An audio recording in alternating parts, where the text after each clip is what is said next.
and can produce the mushrooms to give to the farmer. Step 2 was to make sure there are actually farmers who produce mushroom where we shall test the research of the product. So those farmers are in Budaka and in Butaleti. The funding we had was sufficient to help us with this, but also support the in Budaka. So we have there really no discussion and as we do the presentation. So we have been training the farmers. As we do that, we also take care of not just producing the mushroom, but shall we sell it and shall we sustain the supply to the market? So you organize the farmers into a cooperative. So the process of organizing them into a cooperative is on. That is building the institution, organizing their capacity, growing the business itself of the mushroom, and then growing the technologies themselves. So that is the research we are doing on that. The other part is not forget making farmers researchers. Make farmers researchers because they are also part of the process. Thank you very much.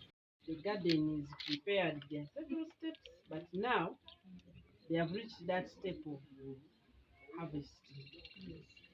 And once it starts growing, it will keep growing mushrooms for 3 months, I think. Yes, that's right. And someone will be selling mushrooms. And in the meantime, you can be preparing other gardens.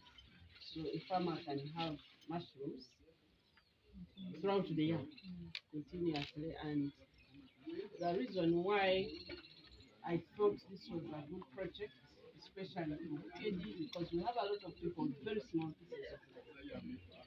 We have very small pieces of land. We have only always thought about chicken, but given those things, they have a lot of needs for inputs, continuously feeding.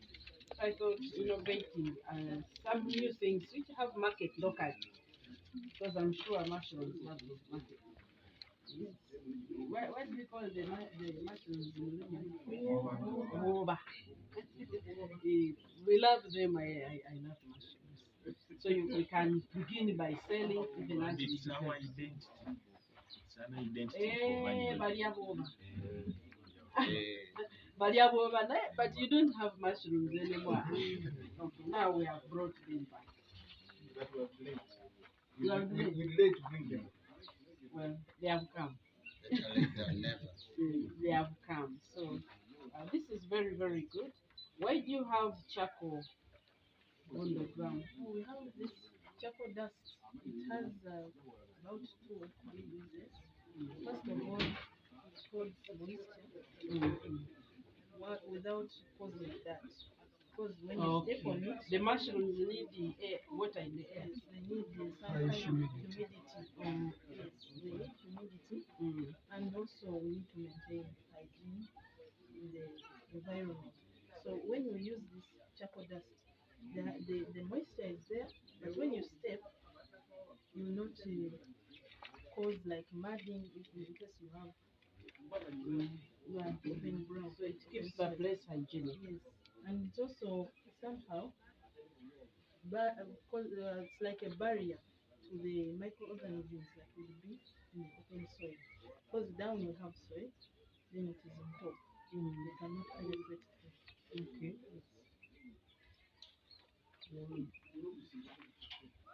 I can see they have started. A huge blessing to the district, given the fact that when you look at Butaleja's population density, it is slightly twice the national population density. What does it imply? It means that with this kind of a project which requires, limited space, then it's a project which can fit within the means of our people. And still, when you look at a requirement in terms of setting up such a business, it does not call for huge sums of amount. And still, as Bataleja, being that we are amongst the poorest community in the nation, then we are spot on if we embrace such a project in this district. and ideally I have a conviction that it will work for us as a battleager, given the fact that even traditionally mushrooms are our identity, so it will fit in now that the original or the natural mushrooms had you know, disappeared. Now we are lucky that we are having it on board. You see, that is the boundary for the land. The other boundaries she has as land, and the home is here. So how do you help her to produce? That is part of the money for you.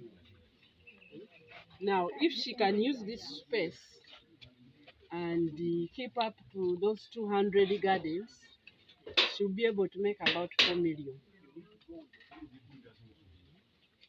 She'll be able to make at least about 4 million every 3 months. Like an eighth of an acre. Yes. Okay, this is not even an eight.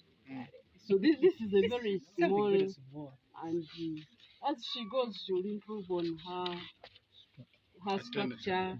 She'll improve, but it's not very difficult to do this. To get this.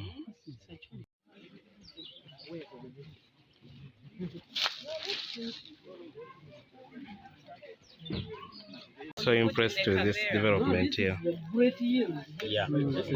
This is big. It's almost every garden. Has already developed. Okay. And this is a very good harvest. It's going to be a very, very good harvest. And they harvested this. Yes, this is the second, maybe the third round. Yeah. These are the mushrooms that we are talking about. This is after 3 weeks. 3 weeks growing, and the farmers have already started harvesting. Most of this farmer is really doing well, and they have given, this is like about 2 kilos. Yeah, this is almost 2 kilos, and they have just picked from a few gardens to give me. So I think this is a good project, and it's still in the research phase, but I think it's a potential project, and I'm really, really impressed by the implementation on the ground. The people are keen, the farmers are keen. You can see they have changed the mindsets. We have invested in them. Our goal of documenting this as a potential product, a potential in the business enterprise that we can recommend for parish development model, because for people who have 4 acres of land, the other enterprises can work. But when you have less than an acre, some people have a quarter an acre, then this is a potential enterprise that they can get. It is low effort, it's not too much stressful. It is not very investment heavy, but it brings forward results. We are in experimental phase, science, and we're collecting the information and trying to evaluate the viability of the project. How many kilos are you holding, and how much? I'm holding about 2.5 kilograms of mushroom, and this will be worth like 10,000 or more, right? About 15 to 20,000 actually, because we usually buy a quarter, a kilogram, which is wrapped at 5,000. In how many days can a local person get that money? These gardens, from what they get from the research center, they get gardens, what they call gardens, and this is 3 weeks of keeping. And most of what they do is just to keep the place moisturized. Yeah, keep the place moisturized. And because you can see that this is quite high, and they'll be harvesting almost every 3 days. Yes. Every 3 days they are harvesting. So we have innovated these dryers. So you put this in the dryer, and the mushrooms dry, and they remain very, very delicious. Also, exposing mushrooms to sunshine in the dryer is very good because it increases the vitamin D. Mushroom is very highly nutritious. It's one of the very, very few products that we have on the Ugandan market that we could have, which has that rare food type called vitamin D. And that is necessary for your health. Like when we had COVID, uh, to help people recover from COVID. We give them vitamin D. It helps with diabetes. It helps with a lot of diseases, inflammatory diseases. And we are many Ugandans. Recently, we did a study and found out that the biggest majority of Ugandans don't have enough vitamin D. So beyond just PDM, well, I also want to now to promote the growing of mushrooms as a source of vitamin D to deal with that deficiency, which is causing many people to be very susceptible to many diseases.